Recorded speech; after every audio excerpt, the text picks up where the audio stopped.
다음 질문입니다. 천국이 아니라 부활이 최종 목적지가 되어야 한다고 하셨는데요.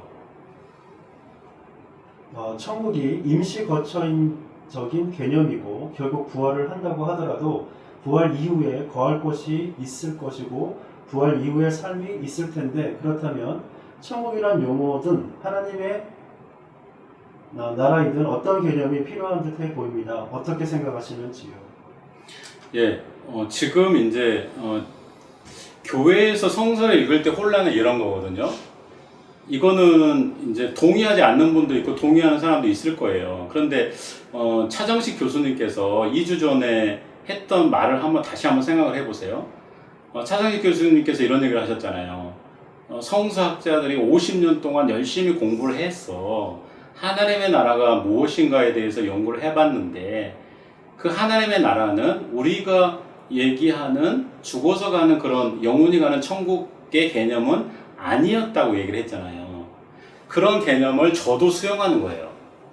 저도 수용을 하는 거예요. 그러면은 여러분들이 성서를 읽을 때 이미 구분이 되어 있어요. 그러니까 성서 안에는 이미 죽어서 영혼이 가는 사후세계와 최종적으로 실현될 그 하나님의 나라가 명확하게 구분이 되어 있습니다. 그러면 제가 조금 구분을 말씀드리면요, 성서에서 하늘나라, 천국, 하나님의 나라는요, 최종적으로 구현될 하나님의 통치를 얘기를 하는 거예요.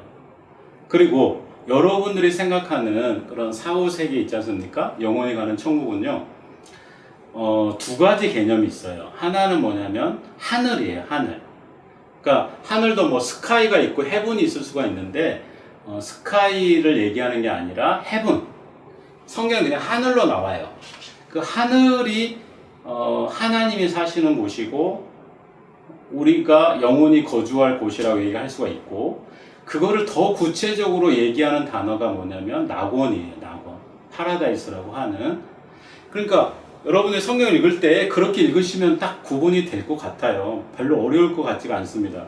하나님의 나라, 천국, 하늘나라는 최종적으로 구현될, 부활 이후에 구현될 하나님의 완성될 하나님의 나라로 보고, 그 다음에 헤븐, 하늘과 파라다이스, 낙원이라는 단어가 나오면 그거는 사후 천국으로 개념으로 보면은 큰 어려움이 없다. 그런데 교회에서는 지금 천국, 하나님의 나라, 하늘나라, 하늘, 낙원 나오면 이거를 그냥 다 사후천국으로 생각해 버리는 것이죠. 그러면서 이제 생기는 문제라고 생각을 합니다. 네, 성서에서는 이미 구분이 되어 있는 게 아닌가. 그 다음에 뭐 질문의 의도는 그건지는 모르겠는데, 제가 마지막 이런 얘기 하지 않았습니까? 부활이라는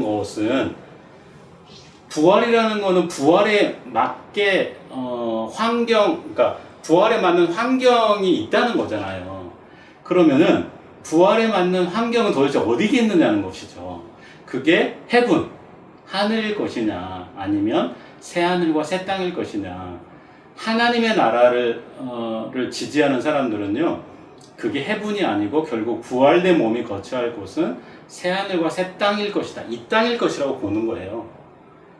그래서 이 땅일 거라고 보는 관념이 결국 이 땅을 바라보는 눈 자체를 바꿔버리는 것이죠. 그래서 이 땅을 벗어나야 될 곳이 아니라 이 땅이 바로 우리가 거처할 곳이니까 이 땅에 대한 눈을 새롭게 가져야 된다고 보는 거예요.